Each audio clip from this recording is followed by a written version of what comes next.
We got Xbox news to talk about. Could another Banjo and Kazooie finally be getting into development? Games that are still in development have now basically been confirmed after last week at Xbox. We have information about some Call of Duty World War II, which you do not want to play on PC right now. And Switch 2 units seem to be overheating, which is something that we'll see if it gets more widespread after these reports do come out. So we'll talk about that plus some other pretty cool things. If you do enjoy daily gaming news and content, make sure to hit the subscribe, share, like, helps get the channel out there. Those small things really do help grow the community and Plume Gaming. So I do appreciate it. But for now, let's jump into it.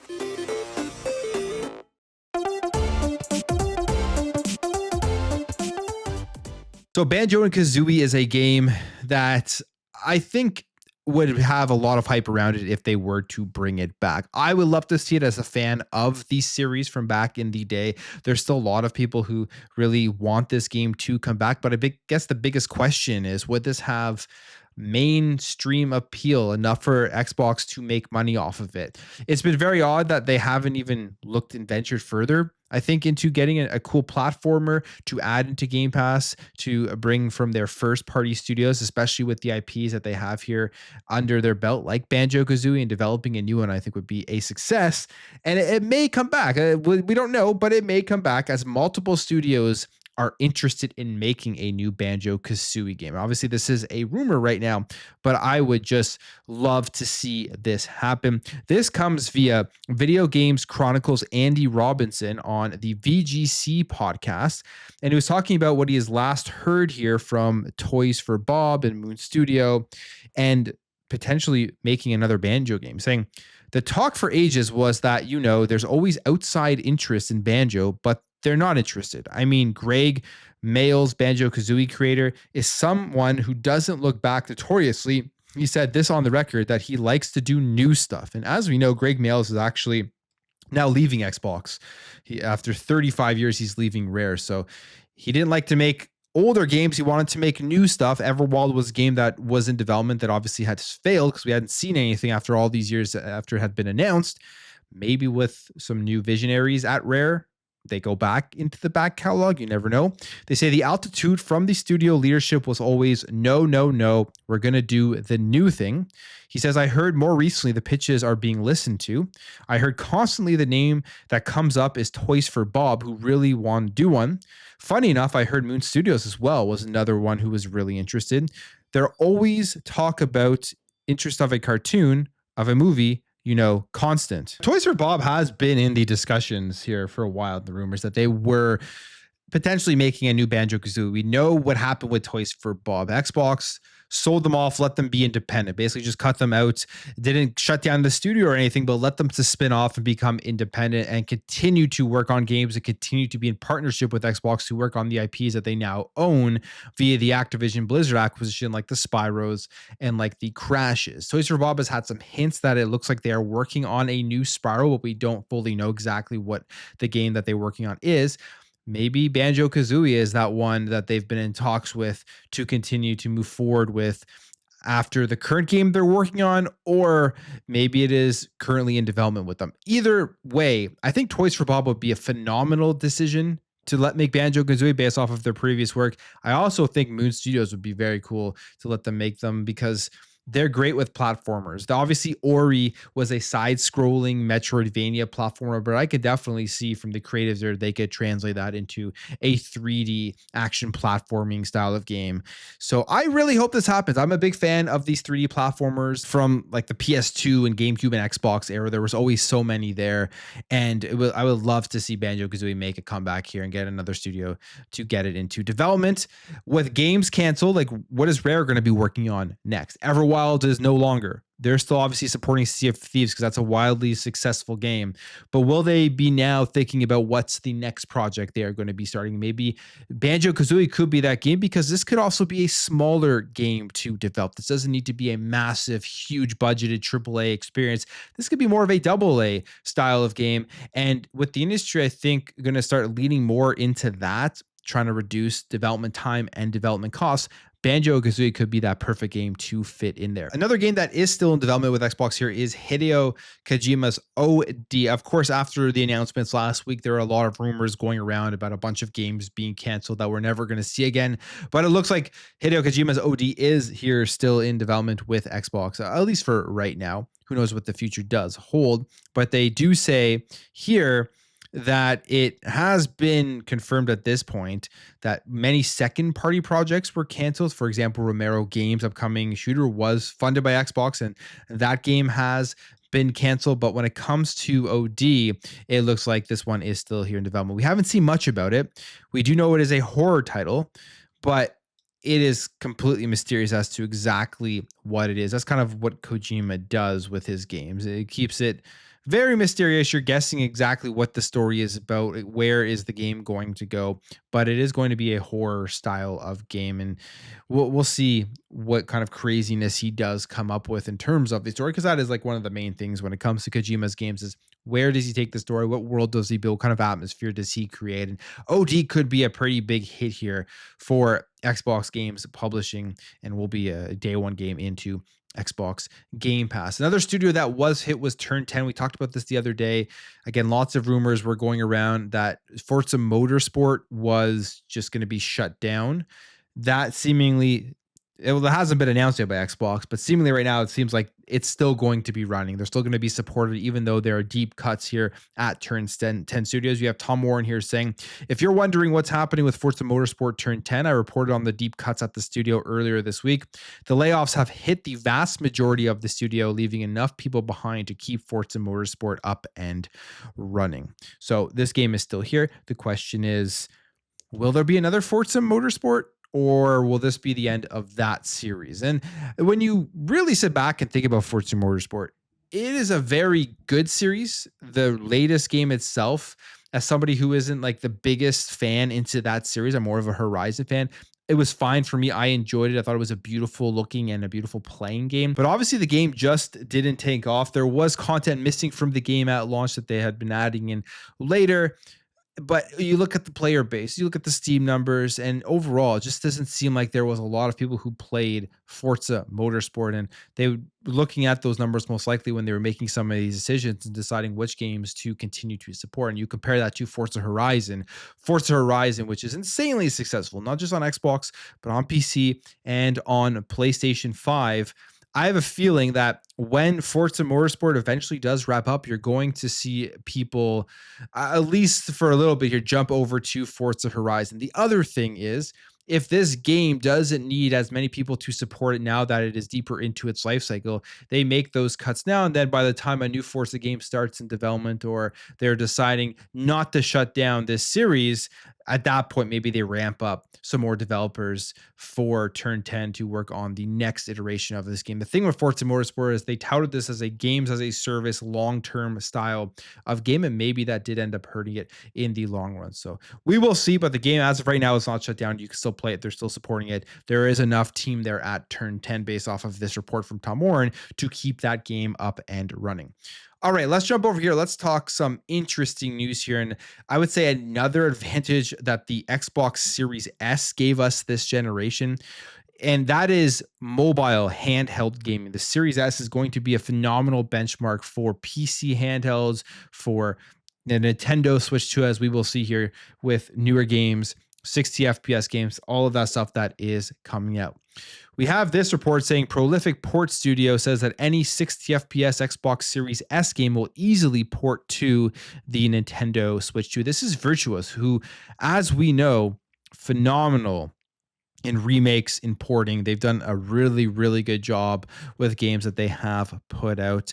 And Aaron O'Grady, the technical director of Virtuos subsidiary Black Shamrock, who's worked on games like Grounded, Kerbal Space Program 2, the Outer World Spacer's Choice Edition, discussed the technical abilities of the Switch 2.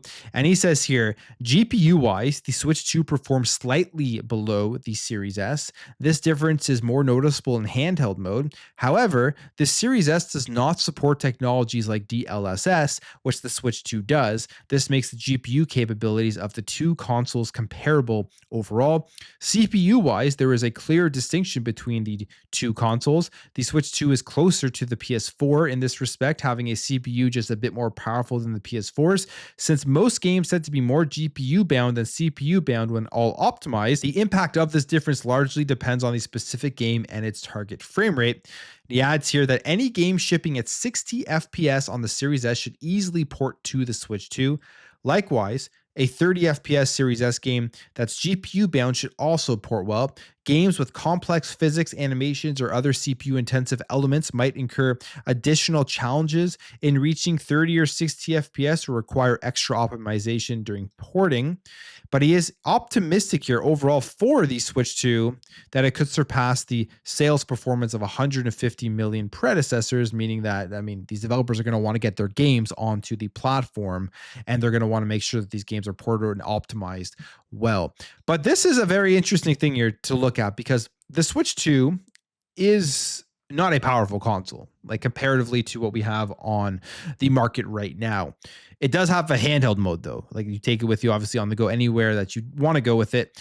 And it's playing games right now like Cyberpunk 2077. I own a Switch 2. I have Cyberpunk 2077 on it. And in handheld mode, it runs very well for the power that the Nintendo Switch 2 has. So you can tell things like DLSS has really helped get these bigger, more powerful, more demanding games run well on the platform. And I think you're going to see more big AAA games going to the Switch 2 simply because this thing is going to sell like crazy. Already has sold 5 million units, and we're going to see a lot more sales of the Switch 2 going forward. But the Series S here is going to be, I think, a big benchmark here for AAA devs trying to get their games onto the Switch 2, as well as get their games optimized for the handheld market that is going to be growing more and more going into the next generation.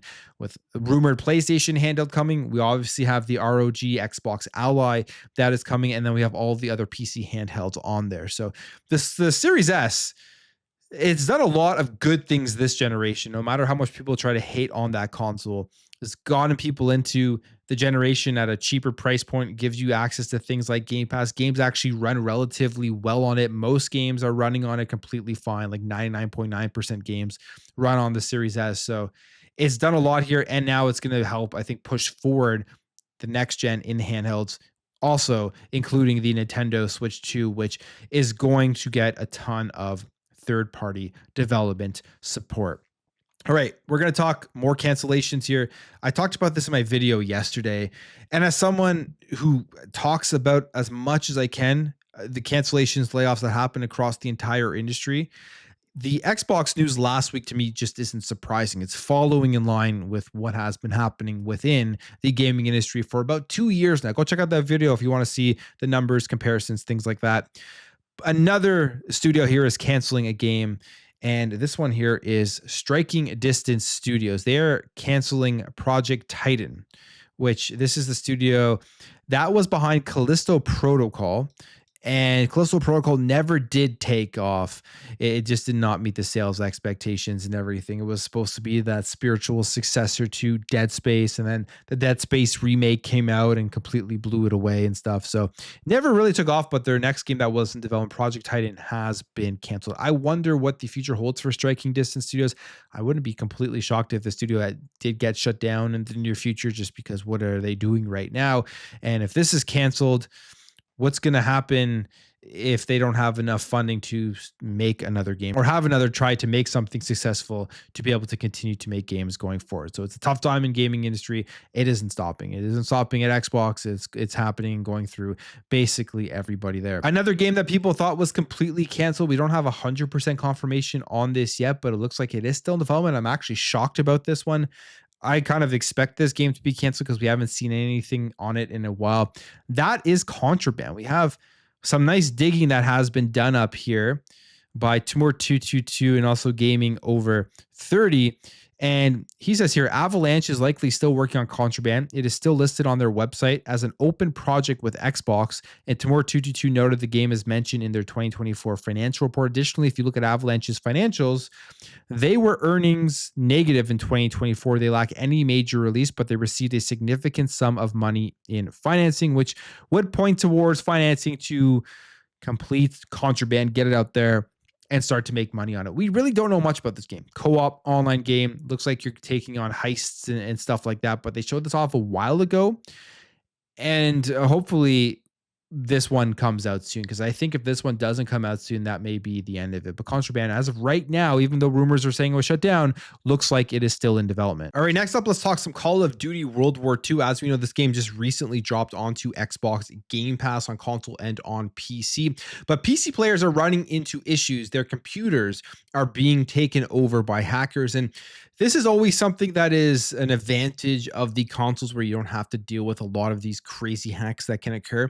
Call of Duty, their older games, notoriously have been known for cheating and weird things happening. No different here with Call of Duty World War II on PC. Luckily, the game has been taken offline for now to investigate, but it's a pretty wild story, as people's computers have actually already been hacked by this. Activision teams say have taken Call of Duty World War II offline on PC's Microsoft Store to investigate an issue. And the issue is the RCE exploits to take control of people's computers. Now, we don't know if and when this will get fixed, but as of right now, they say here on a post in social media that Call of Duty World War II on the PC Microsoft Store was brought offline while they investigate reports of an issue. They don't actually publicly say that the issue they are investigating is the RCE exploit, but you could pretty much assume that is what it is. I mean, that's wild. And it's funny because I have a capable PC, I have consoles, and people ask me at times why I like playing on my consoles over my PC. This here is one of the reasons. You don't have to deal with this craziness that does happen at times with games and hackers that go into these games. And finally, the Nintendo Switch 2. We haven't really heard too many issues about the console itself in terms of its build and there being problems with it right now, but there are some units here that are overheating, according to some reports going around. So we have here that most of these are coming from Japan, the issues. We haven't heard too much about it in North America or anything, but a few reports have come in from Western gamers. Specifically, they say, I've had my Switch 2 display a message saying that the system was overheating and entering sleep mode twice now, both times while playing Tears of the Kingdom. Switch 2 edition docked, was almost running at 2K resolution, which probably wasn't helping, but this is still worrying. Anybody else experiencing this? They're asking that. We've seen some other issues here of the console overheating with more taxing games like Cyberpunk 2077 and less complex titles like Rune Factory, Guardians of Azuma. I have a Switch 2. I've experienced absolutely no issues with it from the hardware perspective, not overheating. My games are all running fine. So I wonder if this is going to be more widespread. And with 5 million units sold out there, if there are widespread issues right now, we will start seeing those trickle. And the Nintendo Switch 2 has had its hardware issues, specifically on the Joy-Cons with Joy-Con drift. I won't be shocked if this happens again with the Switch 2 Joy-Cons, because they use the same thumbsticks. Some things thumbsticks that I just don't care for or like. Overall, the Joy-Con is definitely better than the Switch 1, but we'll see if there's more reports that roll in here for overheating on the Switch 2. I'll end the video there. If you did enjoy this video, hit that thumbs up. If you are new here, hit that subscribe, and I will catch you guys in the next video.